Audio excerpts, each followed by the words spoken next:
யோசிக்கிறல, அது ஊழல் நடக்குது. அது அல்லாம சகோதரர்களே, இன்னைக்கு கன்ஸ்ட்ரக்ஷன் ஃபீல்ட்ல நீங்க பாத்தீங்கன்னா அவங்க வந்து ஒரு எஸ்டிமேட் போடுவாங்க. இந்த தூணு கட்டணும், ஒரு தூணுக்கு 6 கம்பி போடுவோம், அந்த கம்பி 12 மில்லிமீட்டர் போடுவோம், இந்த பேருள்ள சிமெண்ட் நாங்க யூஸ் பண்ணுவோம், இப்படித்தான் கலவையை நம்ம போடுவோம், எஸ்டிமேட் எல்லாம் போட்டு நம்ம கொடுத்துருவோம். அதுக்கு அந்த வீட்டு உரிமையாளர் ஓகே பண்ணுவார். ரைட், நீங்க சொல்ற மாதிரி 6 கம்பி போடுங்க, தூண்ட இப்படி சைஸ் இப்படி வரணும், இப்படி தான் மிக்சிங் நடக்கணும், ஓகே ஆவி கொடுக்குறார்.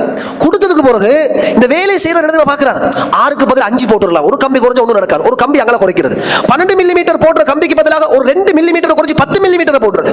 2 மில்லிமீட்டர் குறைச்சி என்ன நடக்க போகுது, அதை போடுறது. கலவையில 20 தாச்சி மணலுக்கு ஒரு தாச்சி சிமெண்ட் என்று வச்சு அதுல வந்து அரை தாச்சி சிமெண்ட் போடு. உதாரணத்துக்கு சொல்றேன்.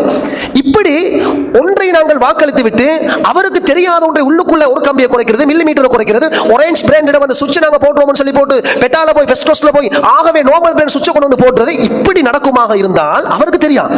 நீங்க எக்ரி ஆனது, நீங்க அவரோடு எக்ரிமெண்ட் அடிச்சது வேறு.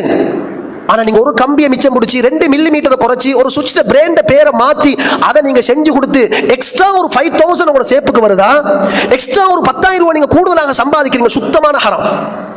அதை சம்பாதிச்சு கொண்டு போய் நீங்க உங்களோட வீட்டை கட்டவும் மானம், உங்களோட பிள்ளைகளுக்கு சாப்பிட கொடுக்கவும் மானம்.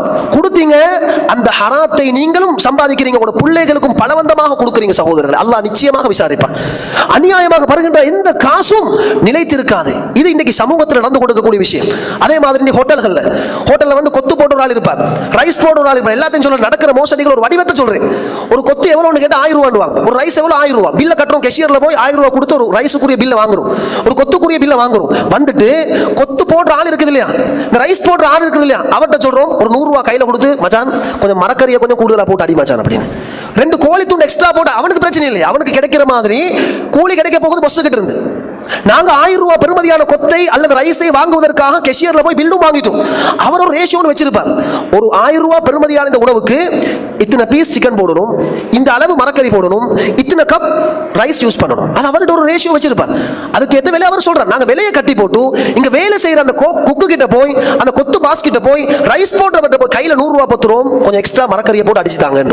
இது ஹலால் நினைக்கிறீங்களா நீங்க? பொஸ்ஸுக்கு தெரியாம நீங்க வேலை செய்யறபடி துரோகம் செய்ய, ஊழல் செய்வதற்கு நீங்க ஊக்குவிக்கிறீங்க. அன்று ஒரு இடத்துல ஹார்ட்வேருக்கு பில் போடுறாங்க, 100 கம்பி பில் போட்டுட்டு அந்த ஸ்டோர் கீப்பர் ஐக்கிட்ட போய் ஒரு 10,000 ரூபாய் கையில கொடுத்து 110 கம்பி ஏத்துன்றான். கேஷியர்ல கட்டுறது 100க்கு தான், ஆனா ஸ்டோர் கீப்பருக்கு எக்ஸ்ட்ரா நீங்க ஒரு லஞ்சத்தை கொடுத்து இன்னொரு 10 கம்பியை கூட ஏத்தி விடுறது. அப்ப நீங்க நினைக்கிறீங்க அந்த எக்ஸ்ட்ரா கொண்டு வந்து நீங்க 10 கம்பியில சம்பாதிக்கிற ஒரு ஹலால்? தெளிவான ஊழல், தெளிவான மோசடி. அன்புக்குரிய சகோதரர்களே,